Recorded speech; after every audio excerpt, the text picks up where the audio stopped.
being wealthy, but it was just from the standpoint of wanting to be part of the internet, and I figured if we could make enough money to just get by, that would be okay. And when we started off, we literally only had like one computer, and so it would be our web server during the day, and I'd code at night.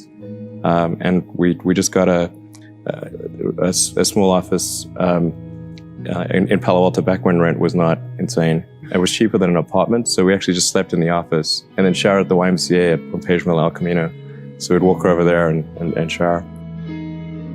Really liking what you do, whatever area that you get into, given that even if you're the best, there's always a chance of failure.